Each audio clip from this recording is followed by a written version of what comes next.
अस्सलाम वालेकुम। आप देख रहे हैं स्पोर्ट्स कॉर्नर पाक और मैं रहबा आसिफ अली।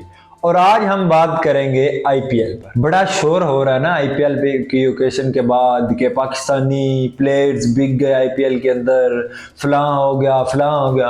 और सबसे मजे की जो खबर है वो ये है कि नमक हरामों का कोई भी प्लेयर ऑक्शन के अंदर नहीं खरीदा गया। आप समझ रहे होंगे कि नमक हराम मैं किन को कह रहा हूँ। जी हाँ, मैं नमक हराम अफगानिस्तान को कह रहा हूँ। उनका कोई प्लेयर भी आईपीएल के अंदर ऑक्शन के अंदर खरीदा नहीं गया। वही 4 प्लेयर जिनका कॉन्ट्रैक्ट पहले चल रहा था वही रिटेन किए गए, जिसके अंदर राशिद खान है, अजमतुल्लाह उमरजई है, नूर अहमद है और मोहम्मद गजनफर है। यही 4 प्लेयर हैं। ये भी खरीदे नहीं गए बोली के अंदर, ये पहले ही उन्होंने रिटेन किए हुए। वो भूल गए और उन्होंने ये 4 प्लेयर रिटेन कर लिए। लेकिन जो दूसरे 10 प्लेयर्स जिन्होंने आईपीएल के लिए जो अपना नेम दिया, किसी एक प्लेयर की तरफ इंटरेस्टेड नहीं हुई आईपीएल, जिसको बड़े मान से बड़े फखर से नमक हराम कहते थे, अब्बू जी डैडी जी, उन्होंने बिल्कुल नहीं खरीदा। सबसे पहले रहमानुल्लाह गुरबज की बात करते हैं। वो तो कहता था कि इंडिया मेरा दूसरा होम ग्राउंड है, उसको तो खरीदा ही नहीं है यार। ये कितनी बुरी बात है यार। जिसका होम ग्राउंड हो, जो मुल्क का बंदा ही जाहिर करता कि मैं हूं ही इंडिया का, उसको खरीदा ही नहीं है यार। दूसरी तरफ नवीनुल्लाह, मुजीबुर रहमान, फारूकी, गुलबदीन नैब, मोहम्मद वकार, कैस अहमद, ददरान, अरब गुल, फलां फलां फलां सब ने नेम दिए यार। उन्होंने कहा कि हमें तो आईपीएल में सबसे पहले खरीदा जाएगा, लेकिन इंडिया ने नहीं खरीदा। इंडिया ने उन्हें बार बार उनकी औकात याद दिलाई है कि आपकी औकात ये है बेटा। आप इन्होंने बड़े भाग के पाकिस्तान से कैंसिल तो कर दी सीरीज, अब इनके गले में पड़ गई है। अब पाकिस्तान ने भी बाइकआउट कर दिया अफगानिस्तान प्लेयर का पीएसएल के अंदर, वो बिल्कुल नहीं खरीद रहे। अभी देखने में आ रहा है एक हमारे लोग कुछ कि यार तरस खा लो उनपे, उनको खरीद लेते हैं। लेकिन हमारे चेयरमैन साहब वो अड़ गए इस बात पे कि हम अफगानिस्तान को बिल्कुल भी नहीं खरीदने जा रहे। इनको तंदूर एक और लगा के देते हैं जिसके अंदर ये नान लगाएं और नमक कम रखें, क्योंकि ये नमक हराम है। इनको अपनी इज्जत रास आती नहीं है। पीएसएल के अंदर इनको इतनी इज्जत मिलती थी, वो इज्जत इनको रास ही नहीं आती।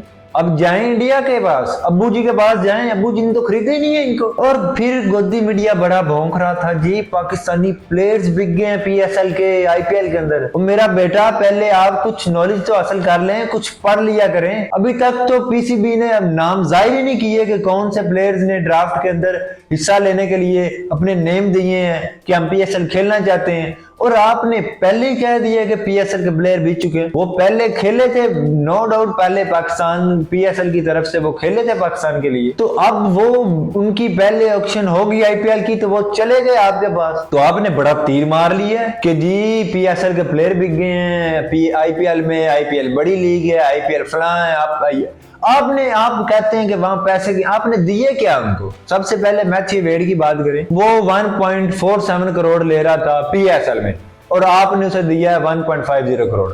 और इसमें उसने क्या देख लिया जी, क्या कुछ देख लिया है जी, मुझे बड़े पैसे मिल रहे हैं। तो देखो तो सही, 3 महीने उसने जलील भी तो होना है ना। ये उसको खतरा था कि शायद पीएसएल में मुझे ना खरीदा जाए इस दफा, तो वो जी भाग के आईपीएल में चला गया कि मौका मिल रहा है मैं तो चला जाता हूँ।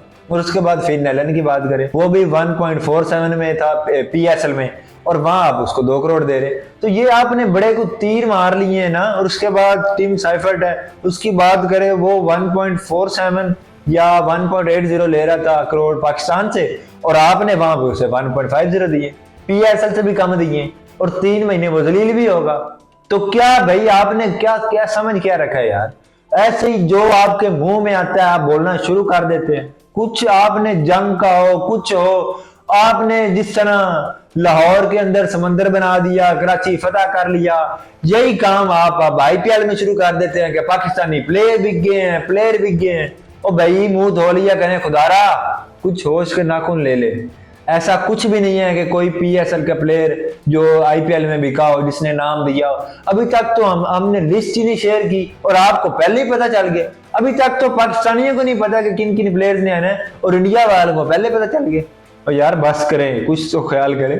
और उसके बाद ये देखते हैं कि वहां पे सुना है कि बड़े पैसे मिलते हैं, फलां होता है फलां होता है। नो डाउट पैसे वहां पे मिलते हैं, लेकिन टैलेंट को नहीं मिलते। जिसके वो बैठे होते हैं नशा लेके फूक के बैठे होते हैं, वो जिसकी बोली लग गई सो लग गई। अब इसमें देखें जो होल्डर है वेस्ट इंडीज का, वो एक T20 का इस दफा का सबसे ज्यादा विकेट टेकर है 2025 का, वो 7 करोड़ में बिका है। और मुस्तफिजुर रहमान बांग्लादेश का प्लेयर, वो 10 करोड़ में बिका। अब ये कंपैरिजन आप कर सकते हैं क्या?